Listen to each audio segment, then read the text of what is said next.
I guess the primary difference in my idea, maybe compared to rooftop farming ideas or something like that, is that I've developed this thing totally based on my situation, and so I've had to be very pragmatic about everything because every step of the way I could lose everything. So I have to research everything and make sure it's the right decision before I move forward, instead of just throwing a lot of money at something that I'm almost positive will work in my head, which, you know, I've done to a certain level at different times and, you know, not had the best results.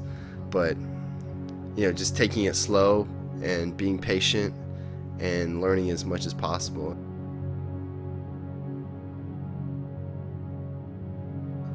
Well, my situation is I really don't have any resources. I was living at a friend's house, so I didn't have any land. I didn't really have a place to live. And I had no money. I was loaded with student loans, and I just, you know, emailed around to try and find some farms and maxed out a credit card to build a prototype and went from there. My name is Ben Green. I am a product designer and aspiring vertical farmer. I just was talking to an investor about a business, about a farm that I'm building in a shipping container. Like, that's crazy. The Farmery is a shipping container based vertical farm that is essentially combines the growing and selling operations of food.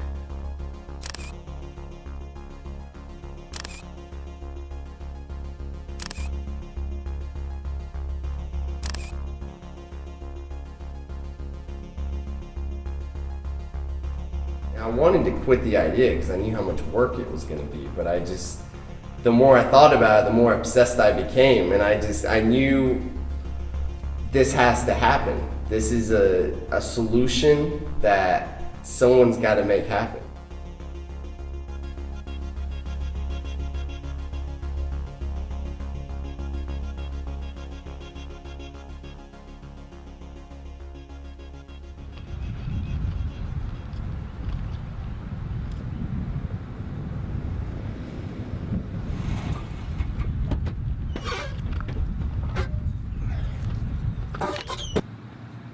It's hard for me to even say how I differ from conventional agriculture because it's so far out there that anytime I explain it to any farmer, they just kind of give me a polite blank stare and just assume that either they don't understand it or they just have no idea what to say about it or where to start.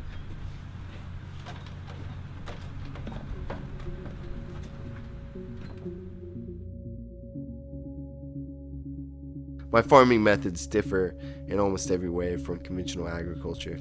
For one thing, the plants are grown in expanded clay pebbles instead of using soil. I'm growing on a wall. It's hard for me to be organic certified because they don't have certifications for growing on a wall.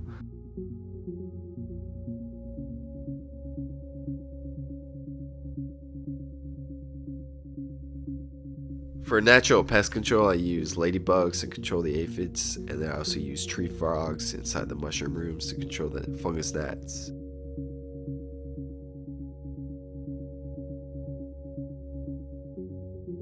I use basically a 50% aquaponic, 50% hydroponic nutrient mix.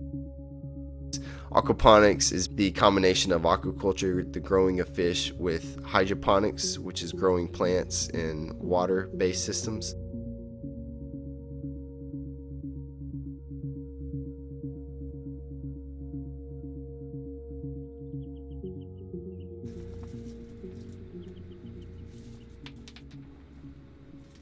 The benefits of vertical farming, when you ask a traditional, I guess, vertical farm enthusiast, is that it, obviously it decreases land use because you're farming up rather than out. It's also, you're able to incorporate solar technologies and use water more efficiently because you can recirculate it throughout the system. It's not just going into the soil and escaping. But as far as I'm concerned, the real benefit of vertical farming is you can have the food grown in the person's neighborhood. You know, you can have it grown in their daily lives. The whole life cycle of that food stays within their homes, basically. And that's how, you know, we can bring food back into our culture is to grow it locally like that.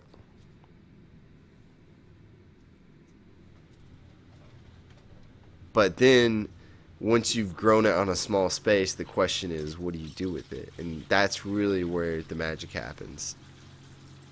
If you grow it in such a small space to the point that you can locate a retail element to it, then you've created a completely new experience. The customers can walk in there and cut the crops, harvest it, put it in a little baggie, and they'll have a story right there. You know, that's what it is. They'll have an intimate connection with their food that they won't experience anywhere else.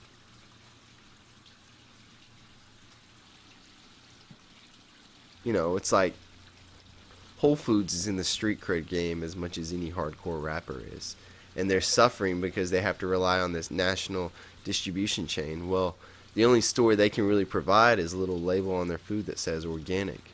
You know, if you can grow it at the site and have the whole story right there, you don't need a label. You don't need the government's label because I've created my own label. The main thing that's unique is that we're growing on the side of a wall, and then you're taking that down and you're selling it in a store below, you know. And what makes it all possible is the shipping container. The shipping container is the secret sauce to the whole thing.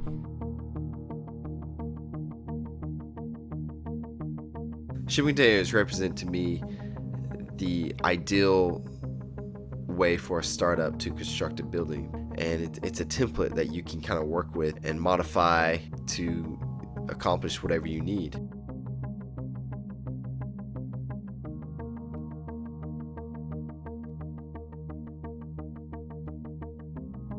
Farmery wouldn't exist without the shipping container. That was the opportunity from the beginning.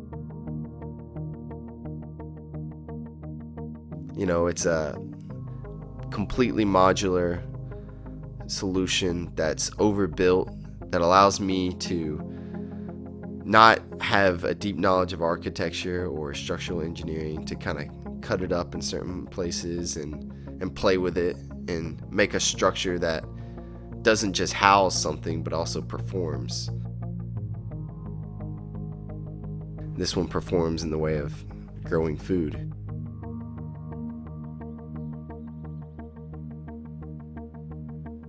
And the Farmery is ideal for it because the normal problem with building shipping container houses is the aesthetics. And the Farmery is basically covering up the entire container with plants. So you can't get any better aesthetics than plants, right?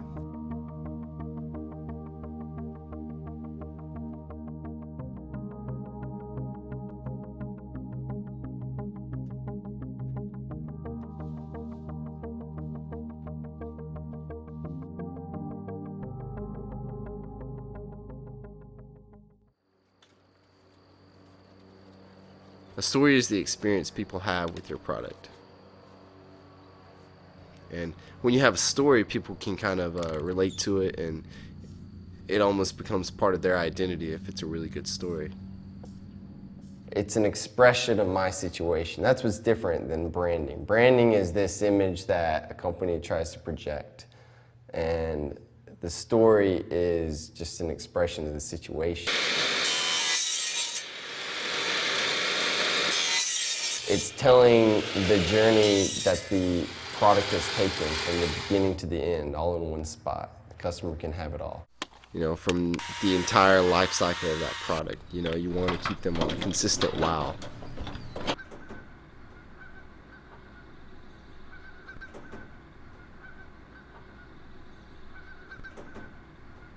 Harley-Davidson is a brand in one sense, but it's also a story of rebellion in America, and that's why they put Harley Davidson tattoos on their shoulder.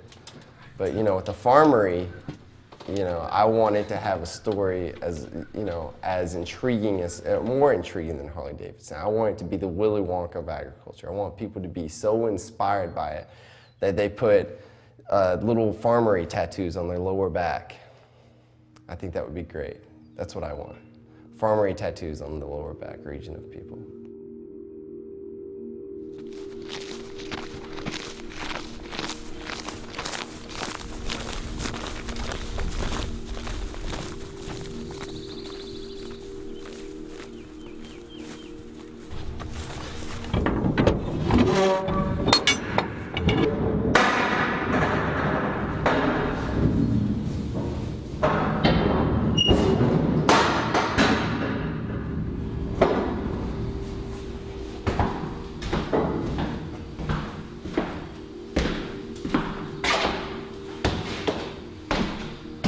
With local food right now, when people talk about it, they speak in terms of cooperatives and education. There's not a lot of talk about the profits involved. I mean, if it is, it's kind of like they kind of skip over it.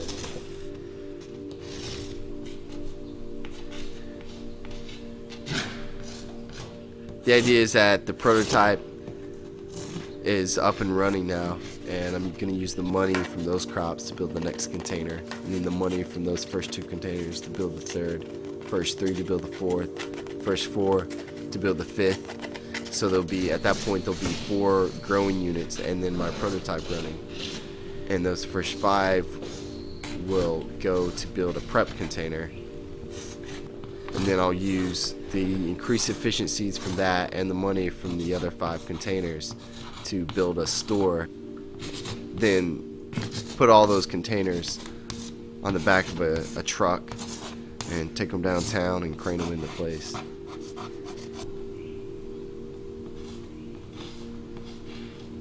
To me, it's like, if I can make this thing profitable and prove that you can make a ton of money off of it, then it'll be replicated, quicker than if I were going around spreading how I'm fighting global warming with a vertical farm.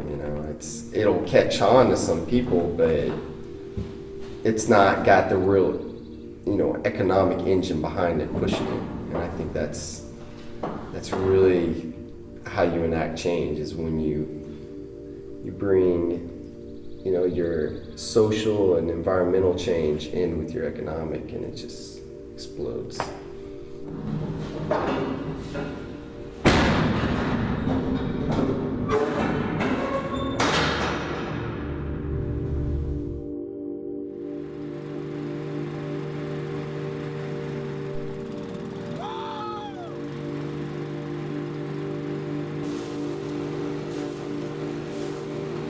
Within the next year, my most optimistic goal is to have the Farmery going, to have it refined and in place, the shipping containers all stacked and oriented in a vertical formation with the shop going.